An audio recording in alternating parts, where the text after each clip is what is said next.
Jesus' birth, his sacrifice on the cross, and then eventually we're going to get to this consummation of it, which is even scarier, 10 times. But anyway, this is what they're saying. Is they're not saying, here we have a bunch of evidence, let's figure out what the evidence tells us. They're saying, we have a conclusion that this is true. Let's see how we can work the evidence to fit it. And that's what they do. The next slide. Here's an example of the troubling logic that they use. This is, again, one of their displays. And they have many displays there where they point this little belief out. And that is that there are only two alternatives. There are only two ways you can think. One is that you can use human reason. Now, most of you are college students, so I kind of hope you all think human reason is a good thing. You wouldn't be here if you didn't think human reason was a good thing. The alternative is God's Word, which is an interesting dichotomy, to a rabid atheist like me, because this says to me, oh, God's Word means you don't need human reason. Which kind of embarrassed me to say I wasn't using reason at all, but they're quite proud of it. And what they do is they present these little explanations. For instance, what this is illustrating is what happened to a fossil. How did a fossil come to be? And you use human reason, which means basically you use the evidence. If you look at the mountain of evidence that you can accumulate for how things happened in the past, how things are happening now, if you look at all the details of the fossil that you find, you come up with fairly simple explanations where it died, it was buried in sediments, it was it rotted, there was a replacement of the bones by minerals, and you end up with a fossil. That's human reason for you. The creationist view is human reason is irrelevant. What matters is that God said there was a colossal flood that killed everything, and therefore we have to fit everything to that. So that's what's going on here, is they're saying, well, there was this creature that lived 4,000 years ago, and there was a big flood that killed it and buried it, and it was suddenly buried in this giant flood, and then mineralization occurred, which does not fit any of the evidence. If you look at the geological evidence, there is no evidence of a global flood. Why is it? Simply because it's in the Bible. Next slide. The other thing I noticed in this museum is there's a great emphasis on how you will suffer if you don't believe in this particular set of strange Christian myths. There is loving detail paid to the flood and its aftermath.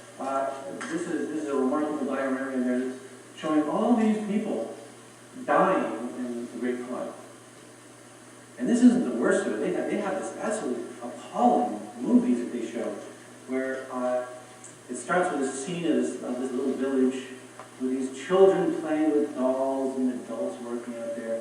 Apparently these are all evil sinners, because the next thing you see is this giant wave rising off in the distance and screams and howls of terror as everybody is wiped out suddenly. There's no evidence that this happened.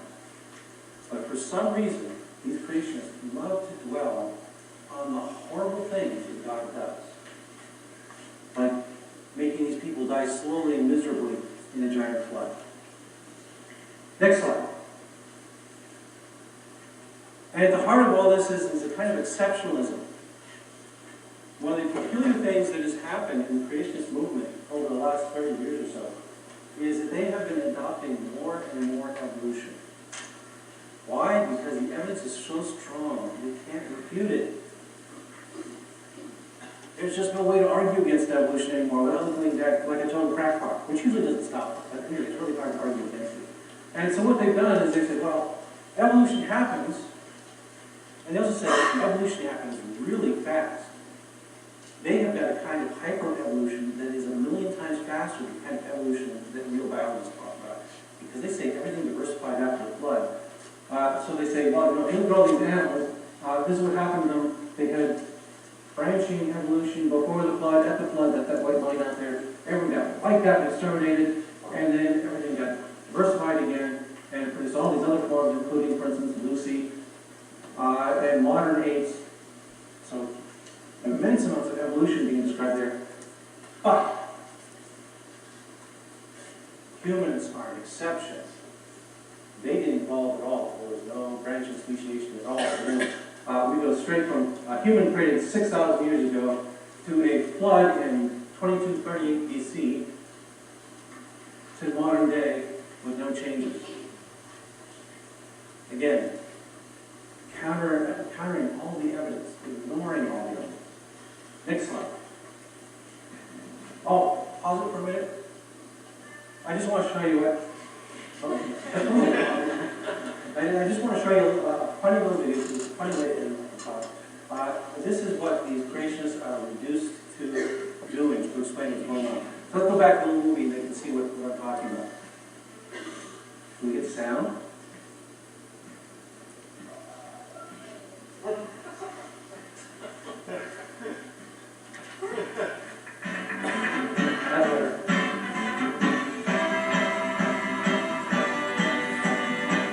This would be 1 billion years old. Yeah! Yeah! You'll just agree in writing to the Satan is a dick theory of fossilization.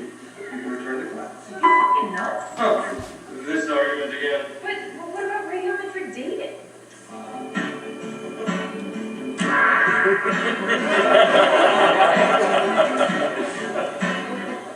Transitional fossils.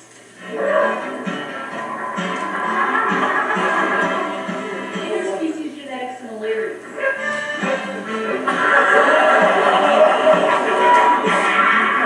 His razor. So if I sign, I still get my diploma, right? You can have two if you like.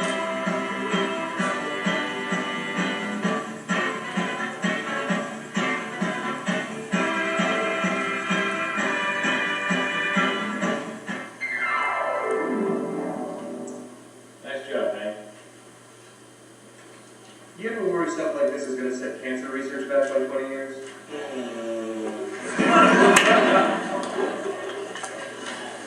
So you get the idea. This is what creation is all about. It's bad science. They're really using science. They're ignoring all the scientific evidence. But the other thing is it's putting them in this theological dead end where they have to, in this case, pretend that Satan did everything, which is kind of denying God's creative ability, or they have to say that God is a deceitful accomplice in these actions. Now, she mentioned Occam's razor. I use Occam's razor all the time. One of the ways I use Occam's razor is to say, well, the obvious solution is there is no God and no Satan, and it's all perfectly reasonable to explain everything without throwing in these irrelevant entities. But I think if you're the kind of person who believes in God, then you might want to think about the fact that this theology makes your God a real dick. And you might want to think about maybe paying a little more attention to the actual sciences out there. And perhaps you should start regarding the natural world as the evidence of your God's creation, which didn't involve stocking snakes, but it did involve a lot of interesting natural processes. Okay, so that last slide is just my takeaway slide. This is my next slide, the other. If you can go to the Creation Museum, please do. I actually encourage people to go to this place because it is so insane. It is crazy stuff.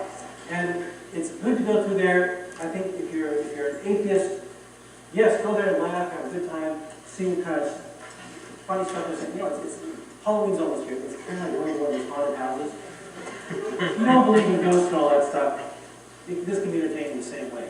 And I think if you're a Christian, what you ought to do is go there and acquire a little bit of shame at the way your faith is being used to promote lies to children. Okay, have I done more time? Yes, I am. Sorry. I'll stop there. Let's take some questions if we can. Okay. Morning, Mr. Myers. My name is Jeff. I'm a member, and I'll use your words: benevolent, ignoramus, evil, ignorant, stupid, unfortunate, hoodwinking, fanatical, off the wall, crackpot. Okay? But I won't return the favor because I have more respect for you than that. But one thing I would like to ask you is two questions, if I could. I do know a couple